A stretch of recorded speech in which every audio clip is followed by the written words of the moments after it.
he had a question. Yesterday we talked about, the red light, yellow light, green light, and out of all the options that we would have to kind of take people through something and the thousands of scriptures we could take them through, what do we usually take people through if they're yellow light or green light? And I think that's a really good question. And so in your strategy as a church, if you're wanting to see disciples who make disciples and you really want to get into the rhythms of multiplication, it's really important for you to have very clear pathways for your people that you know exactly what you're taking them through, and it's a planned pathway.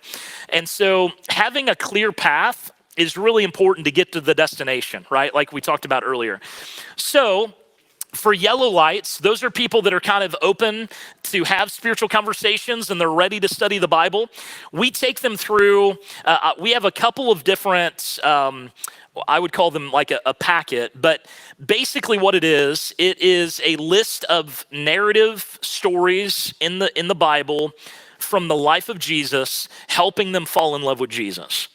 So for yellow lights, we usually take them through a 7-week study where we are only looking at stories from the life of Jesus so that they learn how to fall in love with him, okay?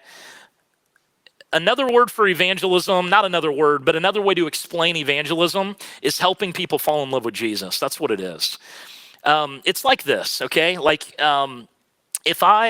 let's say one of you have a daughter and I have a 15-year-old son, and let's say they're in their 20s now, and I want to introduce your daughter to my son because I think that they'll really get along and maybe there could be some chemistry there, okay? What I'm not going to do is go to your daughter and say, man, you are horrendous, you're horrible, like you really need my son in your life. Like, that's probably not going to be how I go about that. What I will do, though, is pull out a picture of my son. I'll show how handsome he is. I'll talk about his personality, how I think she's really going to like this guy, and present it that way. Really, guys, I don't know why evangelism isn't more like that. Like, why can't we pull out a picture of how amazing and beautiful and incredible Jesus is and help people fall in love with who he is? You know what I mean? Amen? Like, and so the whole point of a yellow light study on looking at how amazing, beautiful, powerful, healing, forgiving Jesus is to take them on a journey to fall in love with him. And then by the end of it, it's like, hey, is this somebody you'd want to follow? Is this somebody you'd want to be with? And I mean, a lot of times people are like, yeah, he's amazing. I never knew how awesome Jesus was. Because a lot of times, man, there's so much baggage with people about the church and Christians and how judgmental and, all this stuff. And they've never really had an encounter with the real Jesus. And so it's really just bringing people to his feet and giving them a picture of who he is and how beautiful he is. And so we've got 7 stories that we take people through. You can, if you Google the 7 stories of hope, that is a discovery Bible study set that many people use in America for yellow lights. And it's 7 stories taking you through different stories from Jesus's life to help people understand how beautiful, loving, and gracious Jesus is. And that can be 7 sessions. It could be 7 weeks. It could be, you know what I mean? It doesn't have to be 7 weeks, but it's important for yellow lights, guys, to have an on-ramp and an off-ramp. Because if somebody's not ready to do something, you don't want to commit. Again, this goes back to filtering and pouring your life into people that are ready and stuff like that. You don't want to commit to meet with somebody for, every week for the rest of their lives. You want to make sure there's on-ramps and off-ramps for both you and them so they know this is a 7-week commitment. At the end of it, we're going to see where you're at, and we're going to see. Now, if they come to you and say, man, I'd really like, could we do this a couple more times so that I know? That's fine. You know what I mean? But it's good to have a commitment level of an on-ramp and an off-ramp for both you and them, okay? So we usually do a 7-week deal. For green lights, we take people through what we call the commands of Christ, which are discovery Bible studies that go through 10 different commands of Jesus in narrative form. So it comes from stories from Jesus's life in order to get people to immediately obey what he says. So it's things like repent and believe, be baptized, pray, be a part of a community, right? Like those types of things. There's 10 different, standing firm in the face of difficulty or persecution or temptation, things like that. And so we basically take them through the commands of Christ. They pray through, what did Jesus just say and what do I need to do about it? And actually, that's how we get people to be baptized as well. We take them through a discovery Bible study on what Jesus says about baptism, and then we ask them, what do you think Jesus is saying to you right now? And 9 times out of 10, they're going to say, well, it's pretty clear here. He's telling me to be baptized. Great, let's do it. Now, sometimes they come away with a different action step than what you're hoping they would. When that happens, we just add another week of baptism again from a different story from the Bible about baptism until they get it. And so we're letting people hear Jesus and obey him, okay? And so if you Google Commands of Christ Discovery Bible Study, you'll find that. I can also send it to Andrew. There's gonna be a link, like there's a QR code on that sheet of paper. Do you guys have that one pager that has like yeah, can I see that really quick? You cool if I do it now, Andrew? Yeah, what is it? The QR code thing you told me about. Yeah. All right, there's a QR code down here on the bottom left that says scan for digital resources. There's a folder in there that is about these sessions we've had. And so, Andrew, if you can remind me, bro, I'll send you our yellow light studies if you don't already have them. I'll send you our Commands of Christ studies if you don't already have them, if you can remind me of that. And then all that'll be in there so you can have the studies we use. I'm also going to put our 139 booklet in there, which I'm getting ready to go through in a minute for our brother here and everybody else, just talking about our leadership coaching structure and what that looks like. That'll all be in there too, okay?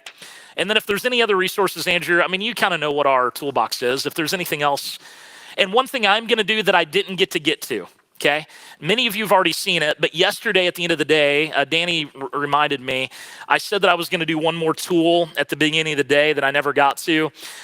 That's the 3 circles gospel presentation. Many of you already know that. I was just going to show you a slightly different way we do it that leads to King Jesus and the King Jesus gospel that we were talking about. I will also send a link to a video that will show you what I'm talking about, so that way you guys can watch that later. Is that cool? Okay, great. All right, so with yellow lights and green lights, guys, it's really important to have just a clear pathway that's simple and reproducible so that you can lead people through it and all the people in your church can lead people through it. So let me say it this way. If my 10-year-old, well, he's not 10 anymore. See, I've used this illustration too long. My 12-year-old son, if my 12-year-old son can't do it, then it's too complicated. And if my 80-year-old grandma can't do it, it's too complicated, okay? That's what reproduction looks like. It cannot be some robust system that you've got to have 6 months of training on how to do it. That will never multiply, okay? It will never reproduce. If you want to make disciples who can go make more disciples, they can't be trained in professional ministry before they go do it. It needs to be a simple tool that once you take them through it once, they can go immediately do it with somebody else. Okay, so whatever you end up using there as a tool, even if it's not our pathway, that's fine. You can build your own, you can create one, you can find another one. Just make sure it's simple and reproducible so that a 10-year-old can do it, or a 12-year-old can do it, or an 80-year-old person can do it. It doesn't matter, okay? Is that clear? Awesome. Okay, so let's jump in this final session, guys. The way they've named it on here is developing and multiplying leaders. And what we're going to talk about is really just the structure of how we are really pouring in and multiplying leaders within our movement. And I want you to see how that works and what we do. Now, if you remember yesterday, just to remind you, a question was asked yesterday morning or yesterday afternoon about our leadership structure. And I mentioned to you 2 things. The 2-group principle we have, that if you're a part of a group and you go start one, you're going to remain to be a part of both of those. And then secondly, something that we call 139s, which is our coaching and mentoring process we take people through. I want to zoom in on this final session on the 139 aspects because I think that's going to help really see impact. And let me give a practical example of why. Yesterday I mentioned, I'll show that that's fine, that's up there now. But let's just look at it now since they put it up there. So a 139 is basically one.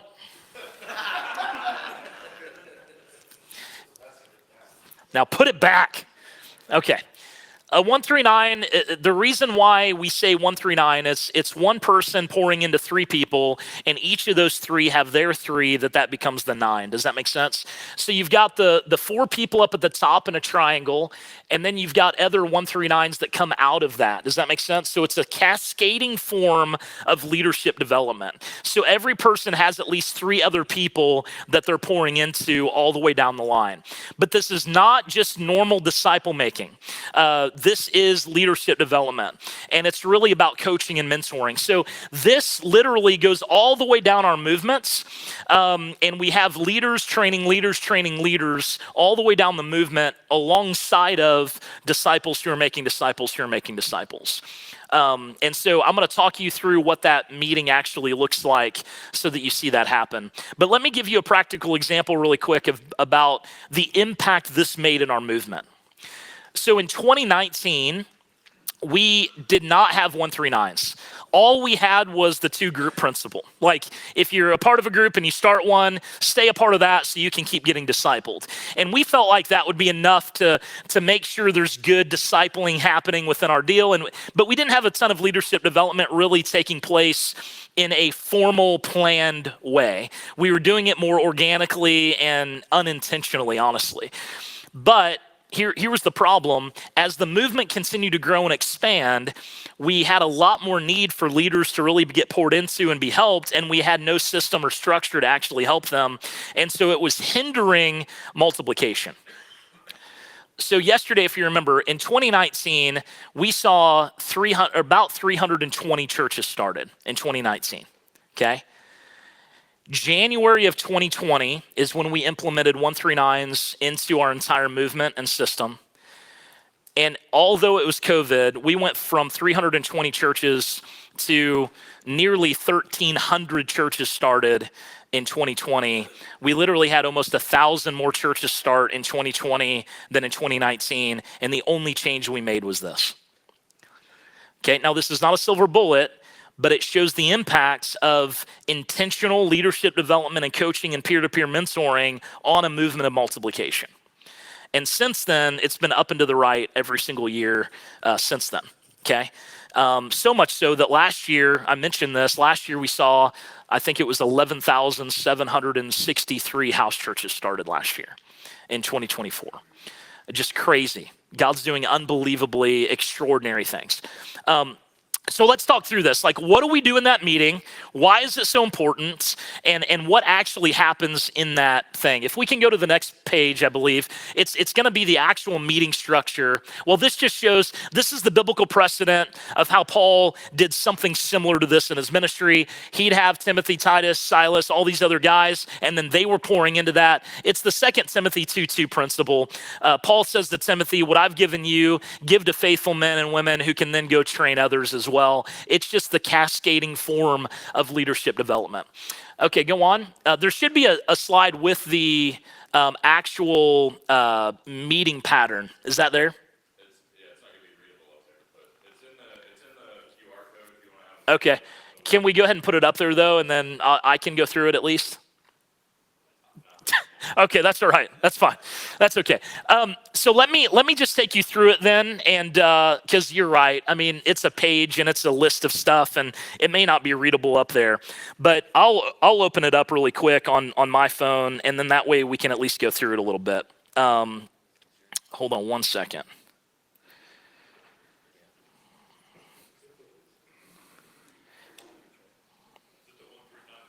Yeah, 139 booklet. This also has, the 139 booklet also has like different content that we use as well, just to give you some stuff you could take your 139 through.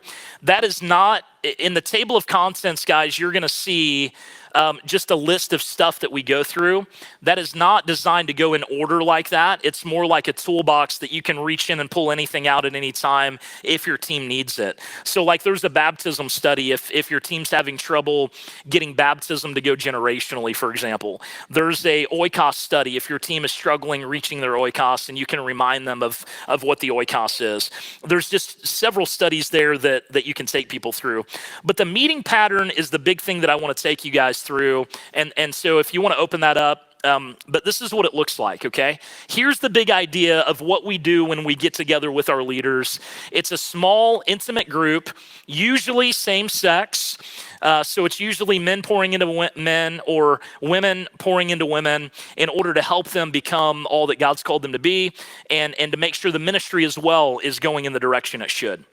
So we still do a 3/3 format. So the 3/3 is how we lead churches, but it's also how we lead our 139s as well. We look back, we look up, and then we look ahead. And so the look back is really just caring for one another, reviewing what they did, and then accountability. So like, for example, what's something since our last meeting that's been encouraging? What's something that's been discouraging? And then you pray over one another and pray over each other's encouragements and discouragements, successes and failures. You're helping care for one another and help one another. And then there's accountability. How's your time abiding with Jesus been? Obeying his commands, confessing sin, be specific. We're really diving into each other's lives in deep ways there. How did your churches engage the lost this month, right? Like how many people were reached? How were you intentionally going out after lostness? What did you learn when meeting with your 3 this month? So we're keeping them accountable that they're also meeting with their 3 that they're pouring into and things like that.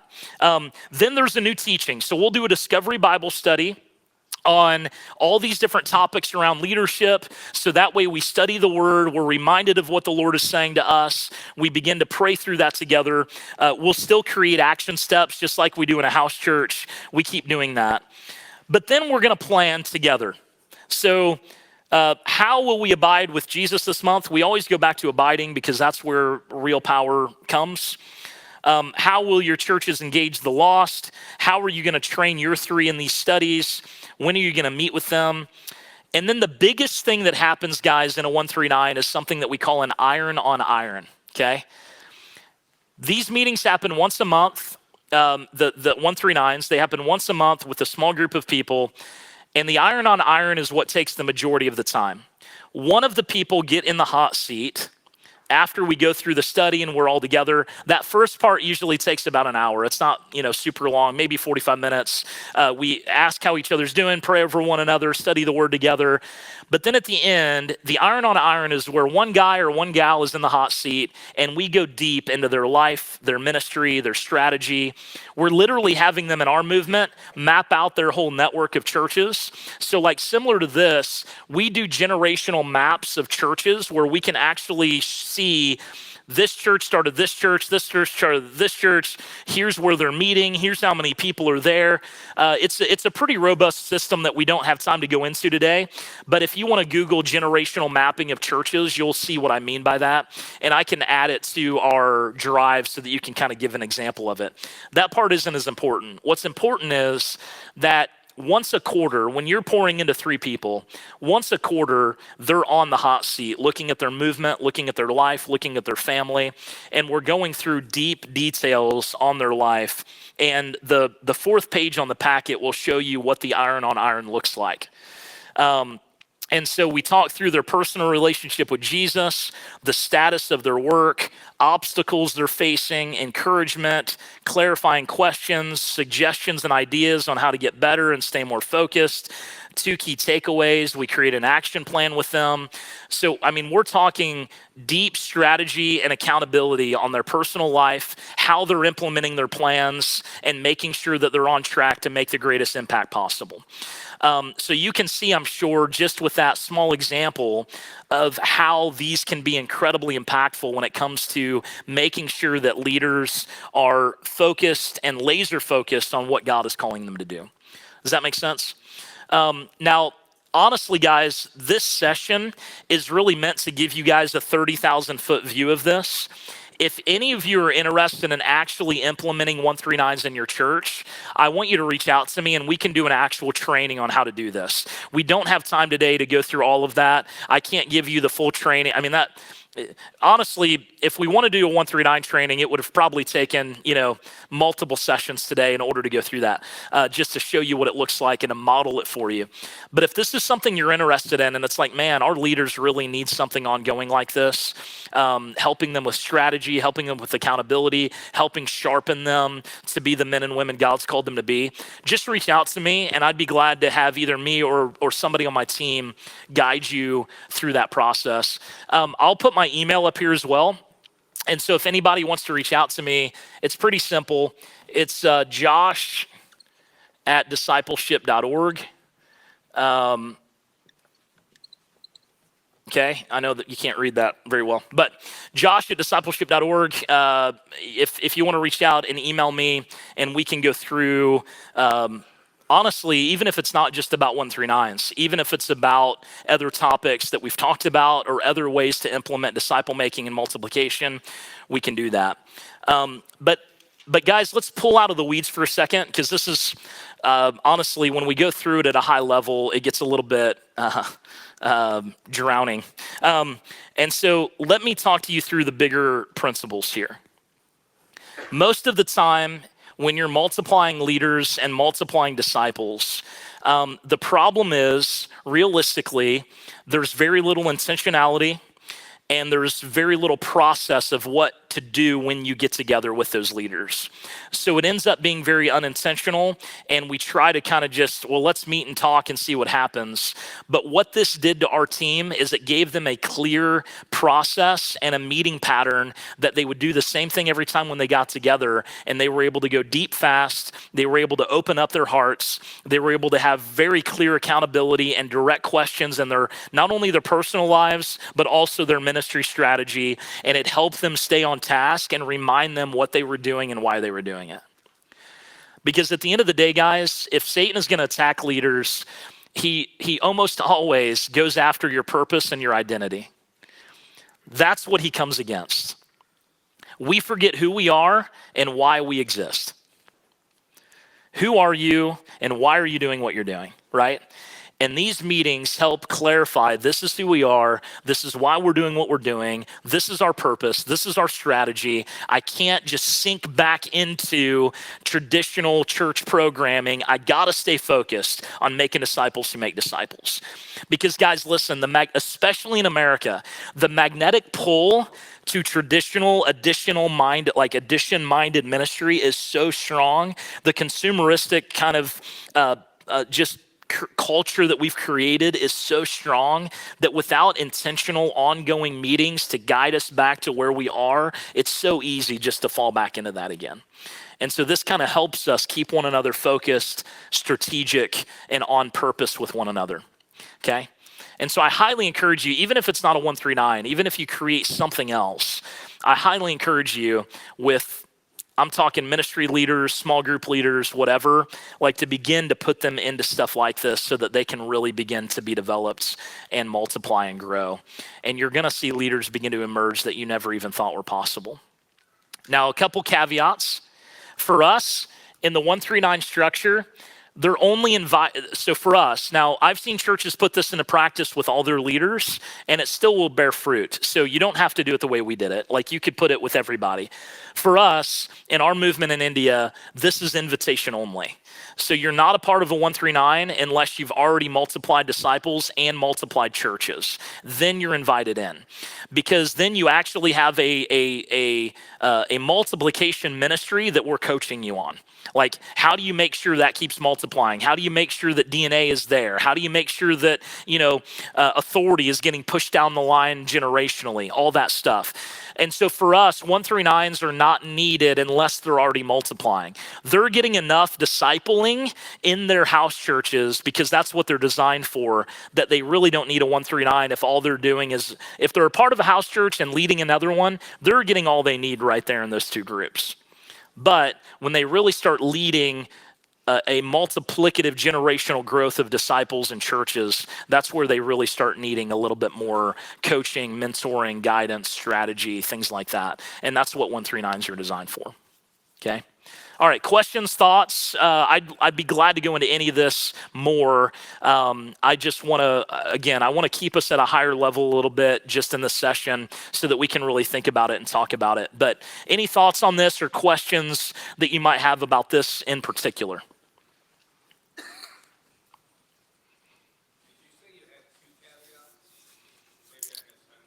Maybe I said two, maybe I only had one, I don't know. I did say a couple of caveats, you're right. Just one caveat. It's invitation only. Well, I will say another one. Another caveat for us in India is this is where all of our tracking happens within our movement as well. So we don't do traditional reporting, like somebody has to give me a report. Because what happened in India, what happened with us is when we were doing reporting, people were fudging numbers a little bit more, okay? Because they wanted to look better on a report than maybe what was happening. When it happens in the context of this, and when you come to somebody and you're in a group of 3 or 4 people and they're like, hey, map out your movement so we can see what's working, what's not working. We want to help you. We want to coach you. When it's in the context of coaching and mentoring, we got a lot more accurate data out of that than we did just by somebody sending a report. Does that make sense? Because it was for coaching and mentoring first, and reporting was just a byproduct of that. But when it was reporting first, we got people that were just kind of estimating more, and they were kind of just throwing numbers out there more. But when we started tracking data from within the 139 itself, we got way, way more accurate data because people really didn't have a reason to. It would actually hurt them there if they lied because they wouldn't get real coaching or mentoring around something that's non-existent. So we got a lot more honesty and clarity, and it helped us with our tracking. So now we literally have like generational maps of almost the entire movement across the country and across multiple countries because it happens in these meetings. And that's where it really helps. Okay. Yes, Phil. I think my ADD kicked in. I think how many people are in a meeting? 4. Usually, well, what do you say? Yes. The one with the 3. Now that is not, you do not have to be legalistic about that. We have 139s that's, again, we call them 139s just to get the DNA of multiplication in the name. So you've got 1, 3, and then 3 who have their 3, which is the 9. But it could be, 1, 3, 9, 27, whatever. It doesn't matter. It could also be 1, 2, 6. Like it doesn't have to be 3, but you don't want this to be a big group of people. You can't get through everybody and get deep with people if you've got 15 people in a room. You know what I mean? So I would keep it at most 5 people, at the very, very most. And it could be one-on-one. Like you could do an iron on iron with just you and another person. That's completely fine. But there's not as much peer-to-peer mentoring that happens if there's not a few of you in the room. So this is really where everyone gets to speak into one another. They get to hear what's going on and then offer thoughts and advice.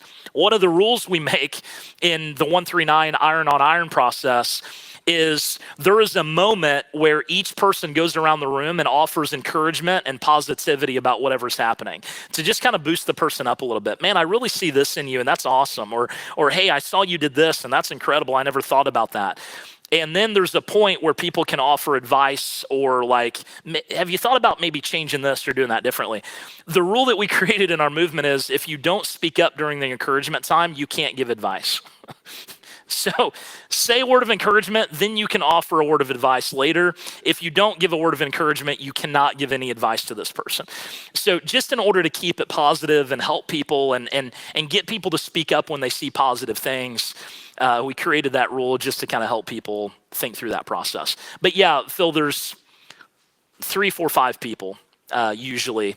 Again, it's not necessarily about the number, but it is about keeping it small and intimate and strategic. So, yes. Practical application here in the States. At what point? So you said that there's a point in time where this became a necessary feature in all of it.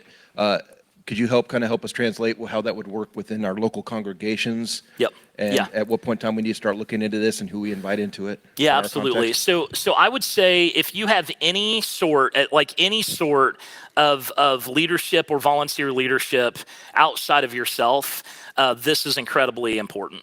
If you want to see multiplication, now I'm talking about intentional leadership development that is not just like a class. Like there are times and needs for things like this. Like let's say that we're at a church and this is the staff of the church. There are times where a leader needs to step up and give some, inspiration and encouragement and stuff like this, like what we're doing on a platform. But honestly, when it comes to the ongoing growth of our leaders and multiplying them and making sure that they have what they need to succeed, this has been it's been. Let me just say it this way. Our movement would have never, ever reached as many churches as we have without this being implemented. We would have never gotten there. Not for people in my church. I would say if you've got 4 leaders that are pouring into others, I would start it right away. This is not, so 139, let me be super clear. This is not for, it's not designed for everyday disciples who just need to grow in their faith. This is meant for people that are either leading, and you can use whatever terminology you want, leading multiple small groups, or they're multiplying small groups, or they're multiplying house churches, or they've got several disciples they're pouring into and who are multiplying. It's really designed for people in some sort of leadership capacity to grow in that. If you're talking about just normal disciples who make disciples, your regular 3/3 groups or discovery Bible studies like we call them, or whatever pathway they're on, is going to be enough to help them become disciples who make disciples. 139s are really more about leadership development and coaching. And so I would say if you've got volunteer small group leaders that are leading small groups, this is great for people like that.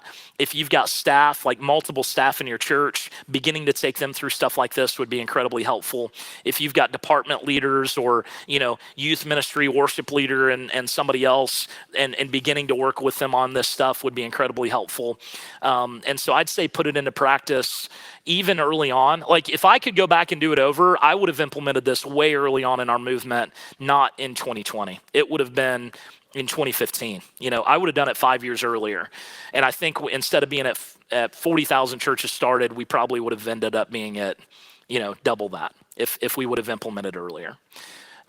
So I would say implement it as early on as you can if you're really wanting to continue to not only multiply disciples within the church, but also multiply leaders who can go start new things. It's incredibly helpful and beneficial. Yes. In the DNA of the structure of the meeting, how do you protect your people against yourself? If you're a driven, if you're someone who leans to numbers orientation and you want to see this, how do you protect against abuse? Yeah, that's good. As there's going to be people there that want to drive it, so how do you structure it to make sure that people are safe and they're getting coached and not necessarily getting pushed? Yeah, absolutely. And that's really important, guys. Like with obedience-based discipleship and leadership development, it is incredibly important to have a massively high grace and mercy culture. It's incredibly important to create round tables, not a head of a table. And so what I mean by that is, like, if you're leading a 139, for example, I always encourage our guys, like, you need to be one of the ones that's also getting an iron on iron done on occasion. Like, have them ask you questions. Have them look at your work. Like, you know what I mean? That way it's actually peers coaching and mentoring peers. It's not you being the Paul apostle and you have all the answers to everything. But hey, we're going to get together and yeah, you'll be on the hot seat and then you'll be on the hot seat. But then in a few months, I'm going to be on the hot seat leading and you're going to do the same thing to me because we want to sharpen each other here. So I'm sure you've got some thoughts into how I can do my ministry better and how I can do my leadership better. And so we're going to put each other on the hot seat and really talk through that together together. And that's a really good way to protect from that, because if they're also speaking into your life and it's not just a one-way conversation, it really helps guard from that, like, driven, I'm the leader, you need to listen to me kind of input, because then you're really putting yourself on a similar level with them when it comes to speaking into each other's work. So I'd say that's probably the best way we've put in place to guard, is that that leader also sits on an iron as well and gets that into them too. Yeah. Yep. All right. Okay. Yes. Yeah. Right here. So, what do you see are the difficulties of this translating to American culture from, the culture of India? I mean, does it transfer well, or are there like hang-ups? So there are hang-ups. That's a great question. There are hang-ups. I would say the biggest hang-up though is time. So in India, these 139 meetings happen once a month, but they usually go for 3 to 4 hours. They're doing it over the course. Usually they'll get together, they'll do a meal together, they're together, they're hanging out, and then they're also doing this stuff, but they extend it to really get more communal time together as well, and they're hanging out and getting to know each other better and pouring into one another. So it's like a 3 or 4 hour thing once a month. Now, if you have 139 and then you're also a part of one, well, then that's 2 times a month that you're in a 3 to 4 hour session. And in India, they're like, that's fine, no big deal. In America, that's not always something that people love.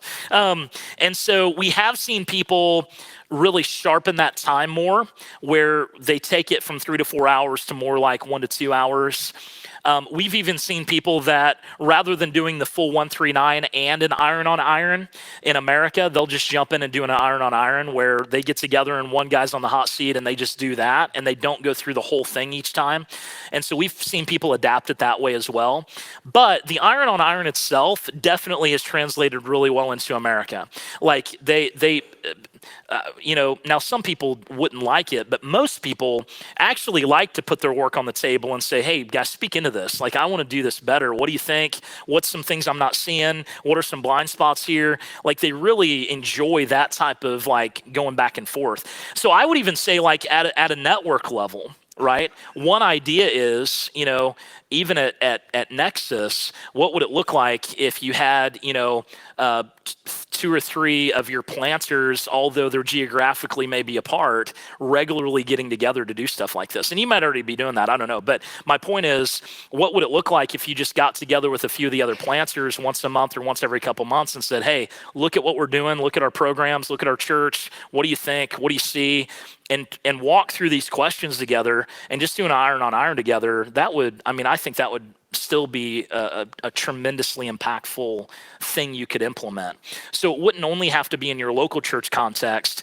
You can also do it at a network level, which honestly is where we do it in India.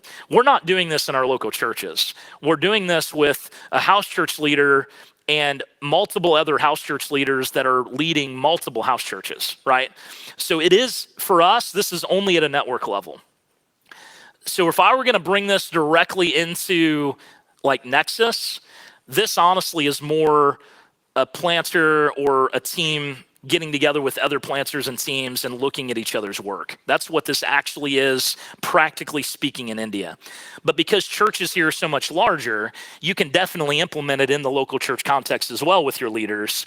But if we're gonna do it apples to apples here, really implementing this here would be more like Nexus planters getting together with other Nexus planters and doing it together to help each other's work. That's what we're doing in India. Does that make sense? Okay, yep. Cool. All right. Well, we've got, guys, so we've got about, I'd say, a half hour before we can sum up this session. I do want to ask one question to Andrew, okay? Because Andrew and I have been working together now on several different projects for many, I don't know, for a year now or 2 years, I don't know, whatever it is. And he knows a lot of what we do in India and our process and all of that.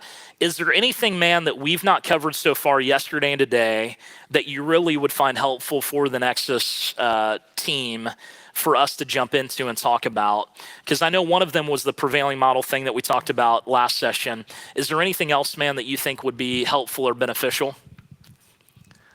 I think if you maybe real quickly just want to draw the 4 fields on the board, Yeah. and just connect the dots for Absolutely. guys, just because we haven't really unpacked that up Yeah, that's very great. much, and we don't need to go into like super detail. Can I, but just can I, to- rather than drawing it, could we just put it up on the screen if I send it to you? Yeah, yeah. The only reason I'm saying that is because you've given me such a hard time there in the back today and yesterday. I really wanted to just dish it back to you. Is really the big thing. You've got an image of it, don't you, Andrew? Yeah, give me a minute. Not the run free version, but the real version. Andrew. All right. So, and the reason why I said that is because I know, like, I was sitting in the back, and you can't hardly even read this up here from the back. So I'd much rather you guys see it up on the screen. So guys, let me give you some background while he's getting that, because it'll take a few minutes. What he's talking about, if you've not been familiar with it, is the 4 fields is the pathway for multiplication that we use in South Asia. And actually, people use it all over the world, but it's the one that we've chosen, and it's the clear path for us to help train our people on how to really go after multiplying disciples in churches. It's just the pathway that we use for training and equipping. And it'll connect the dots on things we've talked about yesterday and today in a really good way. But here's the idea on the 4 fields. It's a farming analogy of how a farmer will get a field ready, plant seeds, help it grow, and then bring in the harvest and do it again. That's what it is. And how it came about, I'll give you the background while he's getting it. It's a really cool story. Many years ago in India, there was a team of people, not on our team, that were training in the book of Acts on how Paul would go into a new area or a new city, preach the gospel, make disciples, start a church, and then multiply leaders, okay? And so you can see here, this first field is what we call an empty field or an entry field. So you go to a new place or a new area or with a new group of people, and how do you do that, right? And then the second field is the gospel field or the seeded field. So let me tell you the story. I'll finish the story and then we'll go into it. So the guy in India, he was an American guy, talking through the book of Acts on how Paul went to new areas and did this. The guy walked out of the building. It was a dirt out in a village. He took a stick and he drew this picture, the 4 fields. And he said, is it kind of like this, what you're saying? And he said, when we farm, he was a farmer. He said, when we farm, we've got to find a field that is empty that we can begin to work in. We plow it and prepare it. Then we plant seeds, second field. Then we water it, make sure it has enough sunlight, all that. We help it grow. Then we will bring in the harvest when it's ready. And no good farmer eats all of his harvest. He keeps some of it and plants it again so that he has a harvest next year. And so that's kind of like multiplying leaders. And so he drew it on the ground. And the guy that was teaching on the book of Acts, he was like, yeah, that's what I'm talking about. And so he took that image, drew it out, and then that became the 4 fields for kingdom growth, he called it, and wrote a book about it and began to train people all over India. So much so that we got a hold of it in India a few years into our movement and loved the imagery so much because it was so simple and easy that we began to implement that into our movement, and it became the pathway that we used. So for example, when I do a training now, if I go to a church and do a training, we will do a 4 fields intensive where we train people on every one of these fields and the tools to use in each field. So for example, the entry field, we teach them the oikos map we taught yesterday and how to go prayer walking, evangelistic prayer walking. Those are the 2 ways to go into a new field and find people that are far from God in order to plant the seeds of the gospel. Then we'll teach them how to share the gospel, which we teach them the 15-second testimony, the 3 circles, and the stoplight analogy on what to do when you have 4 different responses. We then teach them into the discipleship field. We talk through discovery Bible studies, and we talk through obedience-based discipleship, and we talk through 3/3 groups, like how do you lead a group like that? Then in the church field, the gathering field, we talk through 3/3 again in a deeper way. This is how you lead a house church. Here's how you implement communion and offering and stuff like that. And then we talk through generational mapping. Here's how you map out the church. We have a tool that we call the Church Health Circle, which I don't know if you've seen that, but we go through the book of Acts in chapter 2. What did the early church focus on? And that's how we determine the health of a local church. Are they doing these things? And there's 9 things that we look for. And so when we're tracking movements in India, we're wanting to make sure every church is not only a church, but it's healthy. And so we're looking at those things. And so we teach them the church circle. And then in leadership development, we're teaching things like iron on iron, 139s. And we're going through ways that they can then pour into their leaders to help them continue to multiply. So what we went through yesterday and today, although you didn't necessarily know it, we were really going through the 4 fields of kingdom growth, which is actually just taken from the book of Acts in the 5 parts of church planting movements, which is entering into a new place, sowing the seeds of the gospel, making disciples, planting churches, and multiplying leaders. And so for us, everything we do is a combination of these things all the time. And it's not always in order, you know what I mean? Like there's times we start at the discipleship field when we find Christians who are Christians who want to become disciples who make disciples. Well, that's not an empty field. That's somebody who's already a believer. And so we're going to train them on how to live this way. And so you can start in different fields, but that's the way the pathway actually works. And it's been super simple and reproducible for us. And every single one of our people in India, all the thousands of churches, if you go to them right now, like if you flew to India and went into a random house church in our movement, I could almost guarantee that every person in the church could draw the 4 fields for you. Like they know them because we train everybody on what to do and how to do it. And they know what field they need to use certain tools in, and they know how to share the gospel. They know how to share their testimony. They know how to go out and make disciples. It doesn't mean they're all doing it, but they all know how. So anyway, is that helpful? Yeah, for sure. Very helpful. And I would just ask that, I mean, there's so many different tools and so many different places to start, so many different options and different curriculums and all the things that we've learned just over the last couple of days. And maybe we just kick this to the tables to do a little bit of discussion. I think that'd be good. But just to get your quick feedback of where do we start? Like what's like to do something next week?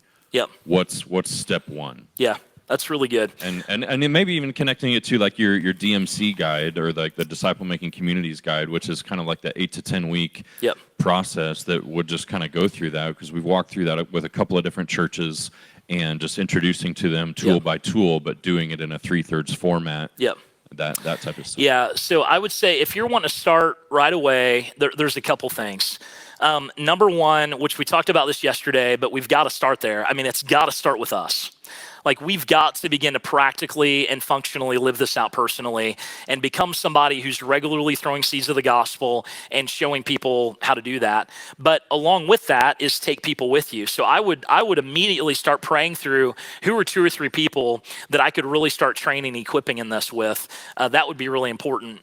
The DMC guide, I think, is a third thing that I would probably start with. It's a disciple-making communities guide where we've developed it with our team in India to help churches in America. It's like an 8 to 10 week study that you can take people through who are already Christians. It's built for Christians, okay? So it's not, I wouldn't recommend taking non-Christians through it. It's not what it's made for. It's made to start with Christians, getting them familiar with the heart of God and his mission, and then slowly introducing them to the 4 fields and training them in the tools that I mentioned so that they can start living it out. It's just more of a slow drip process so that they take small steps of obedience every week in order to become the people that God's called them to become. And it's a really, really good process. And so I would say just start there. Like get a small group of people, 5 to 10 people, and take them through the DMC guide that'll be in the folder, and then begin to practically live it out yourself as well alongside of them. And I think that would be an incredible place to get started.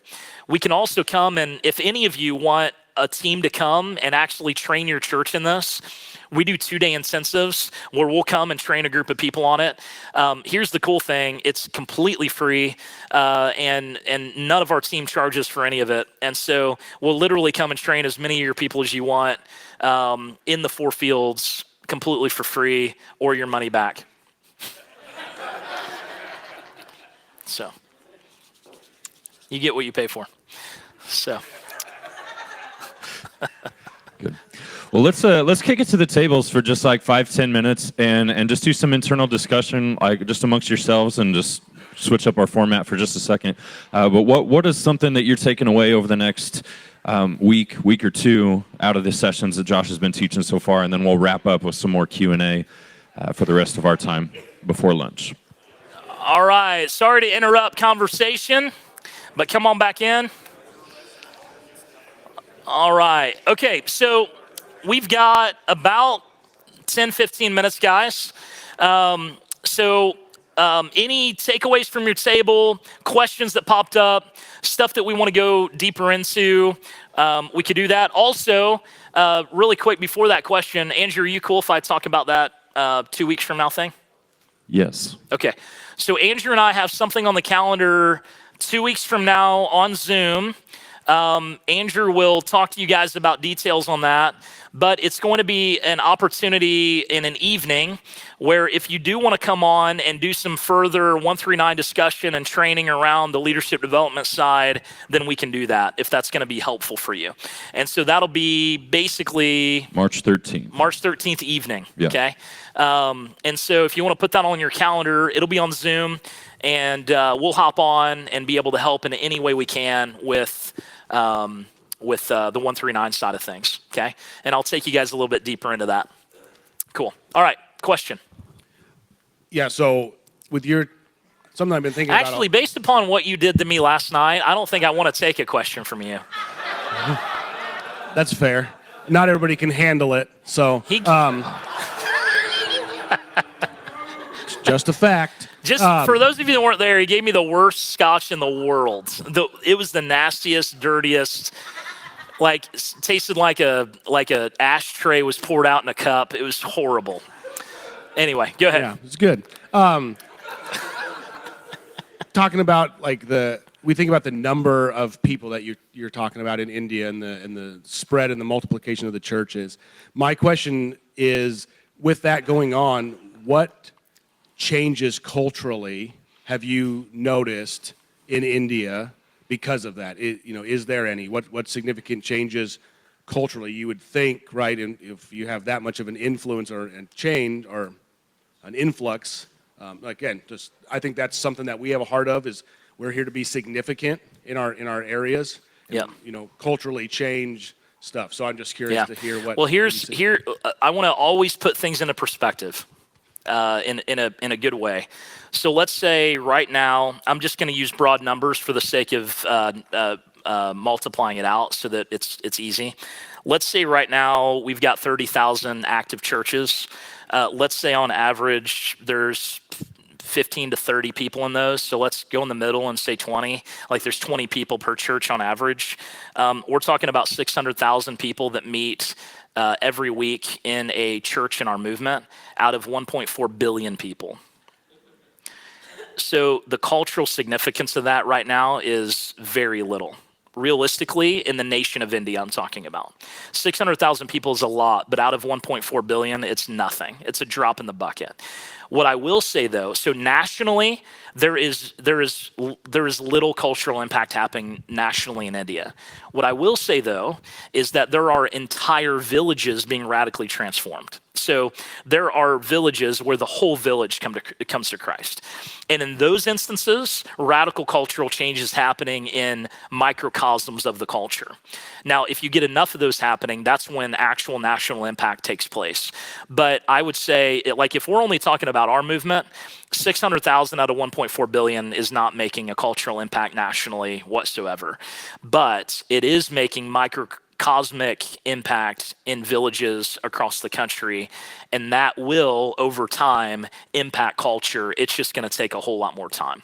Does that make sense? So I hope that's clear. But within the culture, yeah, I mean, we're seeing villages radically transformed. We're seeing temples shut down. We're seeing families saved and restored. We're seeing all sorts of incredible impacts in microcosms of culture, which is beautiful to see. But nationally speaking, it's still very little compared to how many people desperately need the gospel in India. Yep. So I would have loved to stand up here and pretend, actually, yes, we've got, government officials who are making big national impact. But the reality of it is India is getting worse, not better. Like the government in India today is way worse against Christians than they were 10 years ago. Way worse. And the Modi government is a Hindu nationalist party who are only thinking about how do we make India a fully Hindu nation. One of the chief political leaders in Chhattisgarh, a state in India, just declared 2 weeks ago publicly that they want all Christians killed on March 1st. Publicly declared it, and there's no backlash happening within the country towards that. So we're the culture in India when it comes to Hindu nationalism is getting worse, not better right now.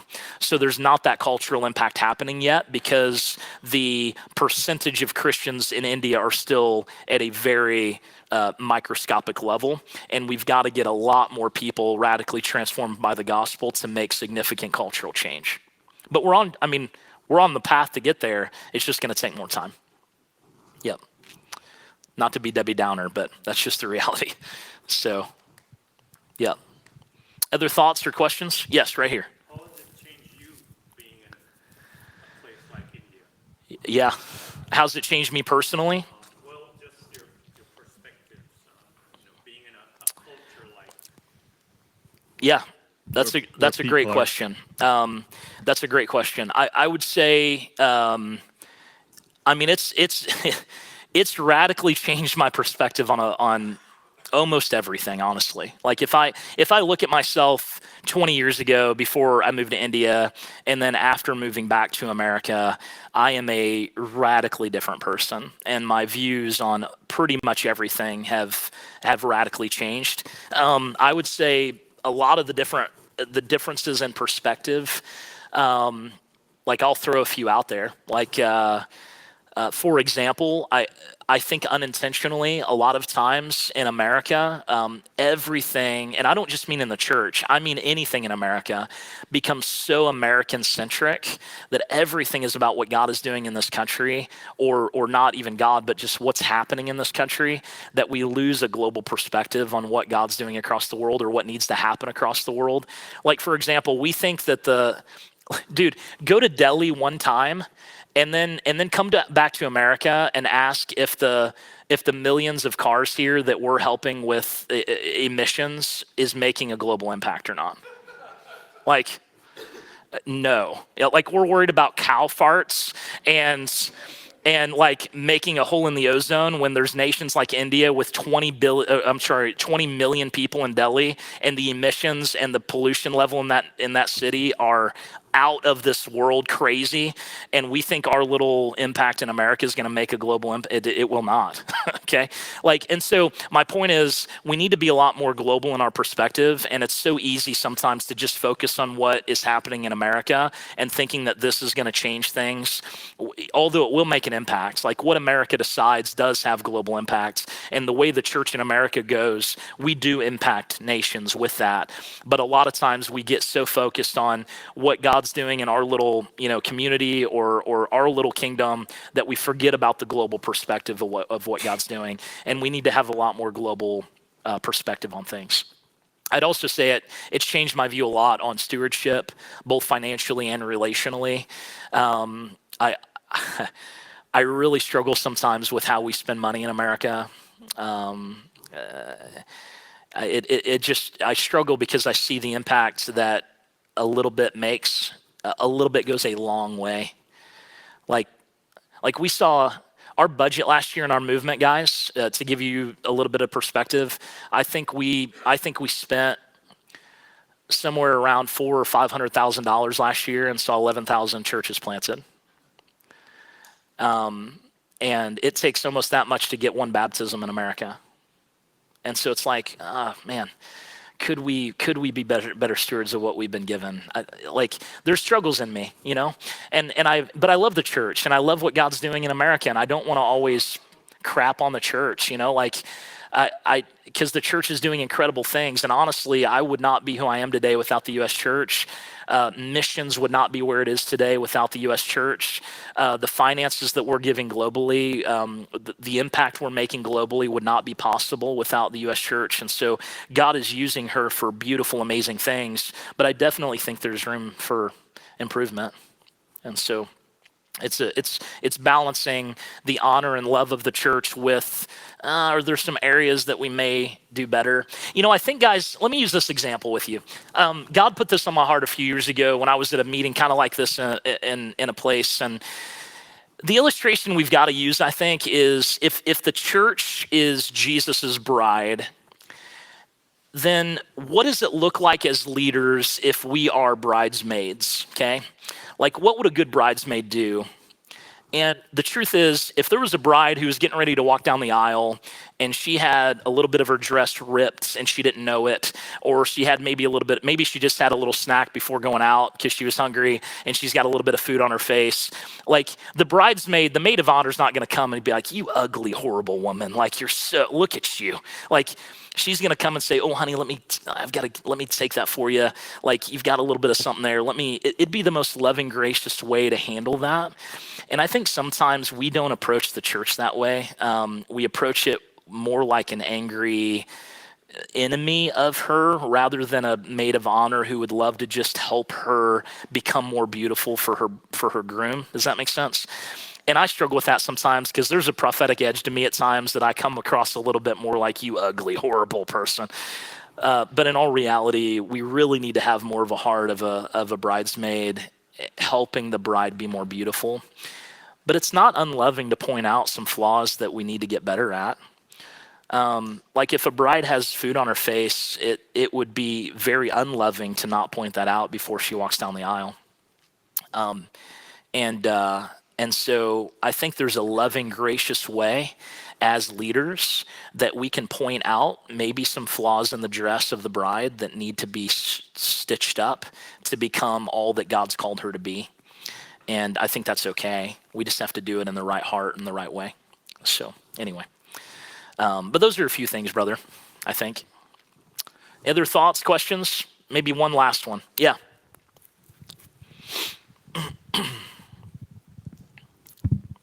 Have you found in planting churches, being discipleship based, that there is a sweet spot at which discipleship thrives versus as a church grows and becomes larger where discipleship doesn't thrive as well? Yeah.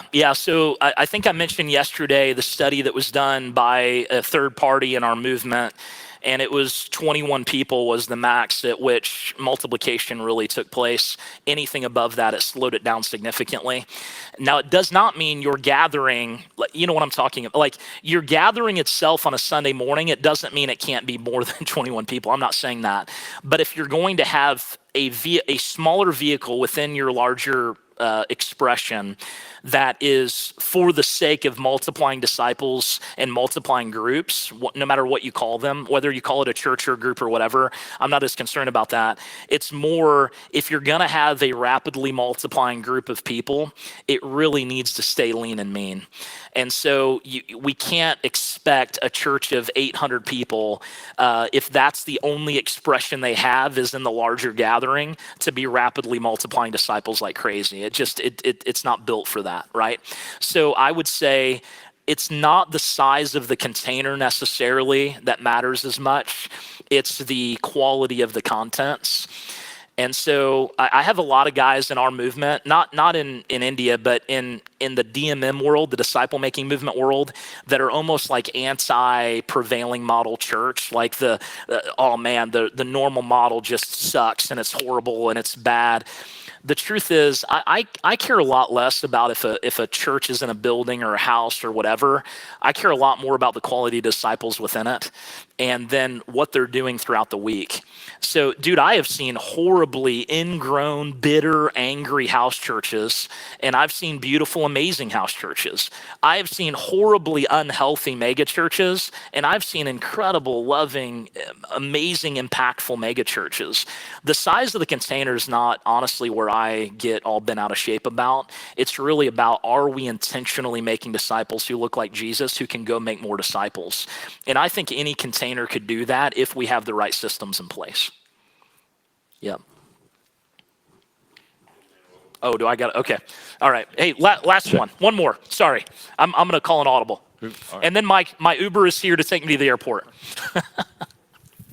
Sorry, I just have a question about in your time in India, did you see any impact to the new believers and the generational believers? Do you have a number idea or something like what is the most impact to get new believers, and then how it impact with the second, third generation? Yeah, absolutely.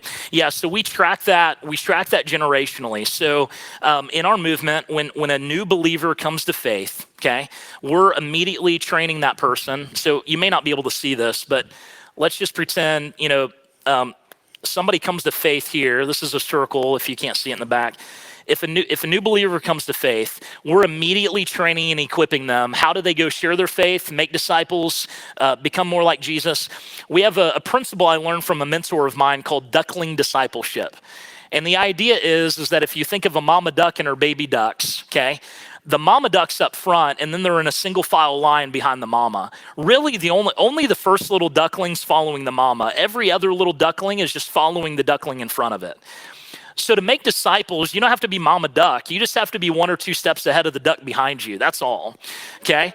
And so when we have a new believer, if we train them right away on how to share their testimony, for example, and they know how to do that and they practice it a few times, they could train somebody else on how to share their testimony. That's one step ahead there. And so they can train them on how to do it. If they learn how to pray, they could train somebody else how to pray because they've learned how to do it. They're one step ahead. They can train the person behind them. And so we track that generationally, where now in our movement, I mean, we've got, 7, 8, 9, 10, 11 generations of churches. And if you count the disciple generationally, I mean, it goes 10, 15 generations of disciples down the line where people are leading somebody to faith and then leading somebody to faith and then leading somebody to faith. And it begins to impact, the spiritually generational impact, if that makes sense. And so it's important for multiplication and reproduction in order to make sure you're seeing actual generational growth happen.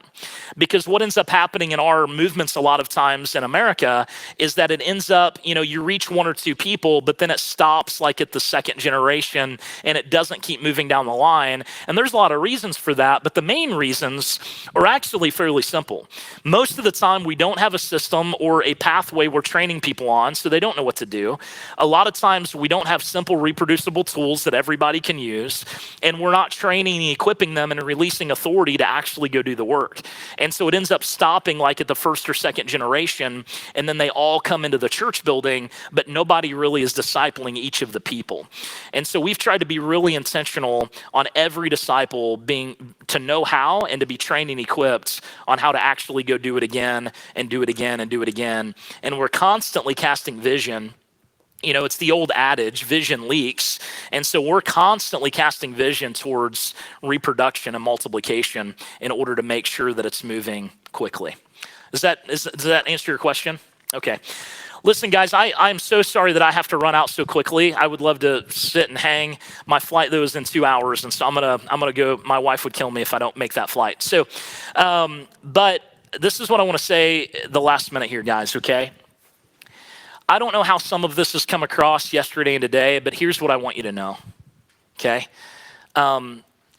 You guys and gals that are risking so much in order to expand the kingdom and to step out of comfort zone and planning churches and working in difficult areas and spending time with lost people, honestly, at the end of the day, like you're my heroes here in America. I love you deeply, and I really want to see you succeed at multiplying as many disciples and churches as possible. And I know many of you have sacrificed significantly to see your churches planted and to grow and to reach lostness. And I think that is one of the most honorable things you can give your life to. And so I want you to know my heart is for you. I love you. And I would love to come alongside of you in any way that I can to help you in any way see more multiplication of disciples made here in the US and abroad. And so please reach out to me. My email's up there, josh@discipleship.org. Would love to help you. And thank you so much for the honor of getting to spend time with you guys and for giving me so much of your heart and attention. And it's really been a privilege, guys. Okay. So love you. I'll see you soon. Appreciate y'all.